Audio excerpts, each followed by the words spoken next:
ठाकुर जी सवेरे उठे और देखने लगे यशोदा मैया देख तो नहीं रही।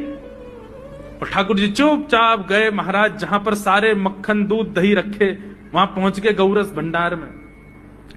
और गौरस भंडार में एक मटकी के ऊपर से ढक्कन हटाए करके जैसे ही ठाकुर जी ने हाथ बोर के पानो प्रारंभ किया, सामने एक खंबा था, उसमें मणि लग रही थी। आज पहली बार 3.5 वर्ष की आयु में ठाकुर जी ने अपना प्रतिबिंब देखा। ठाकुर जी ने जैसे ही प्रतिबिंब में अपने रूप को देखा, अपने रूप को देख करके ठाकुर जी बोले, हो तू भी आयो यहां चोरी करवे? अपने आप से ही बात कर रहे हैं ठाकुर जी। अरे मैंने कही तो हती अपने अपने घर में चोरी करनी है, तू दारी के मेरे घर में आगो चोरी करवे? ठाकुर जी अपने प्रतिबिंब से बात कर रहे हैं। अब गौरस भंडार में ठाकुर जी की आवाज गूंज रही थी और वो गूंजते हुए रसोई घर में जा रही थी। रसोई में मैया ने सुनी, बोले ये लाला कहां से बोल लो है? उठ गयो कन्हैया, मुझको पतो भी ना चली, नूपुरन की आवाज ना आई।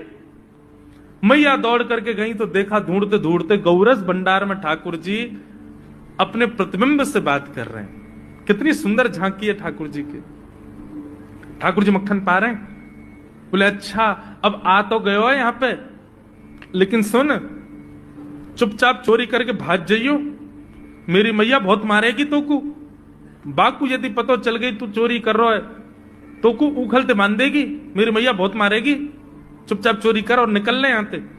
ठाकुर जी चोरी की बात कर रहे थे, यशोदा मैया ने पीछे से सुनी, लाला ओ कन्हैया। ठाकुर जी घबरा गए, मैया कैसे आ गई? हाँ मैया, कौन से बात कर रहे हो तू? अरे मैया देख हमारे घर में चोर घुसायो है। अपने प्रतिबिंब को दिखा करके ठाकुर जी कह रहे हैं, देख मैया हमारे घर में चोर घुसायो, जे चोरी कर रहे हो हमारे यहाँ के मक्खन की, तुम्हें यहाँ को पकड़वे आयो हूं। नन्हे से गोपाल जी, बहुत मधुर लीला। मैया हंस भी रही है और क्रोध भी कर रही। बोले अच्छा जो चोरी कर रहे हो? बोले हाँ।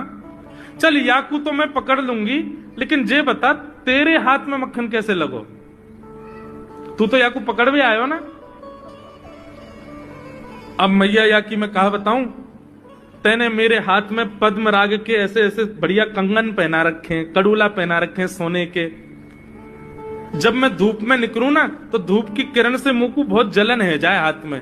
तो कल मेरे सखा मधुमंगल ने मुझसे कही, बोले लाला जे जलन तेरी दूर रह जाएगी, तू मक्खन में हाथ बोर लियो अपनो, सो तेरी जलन दूर रह जाएगी। क्या हमारे भैया जलन हटावे के काजे मैंने हाथ बोरो है।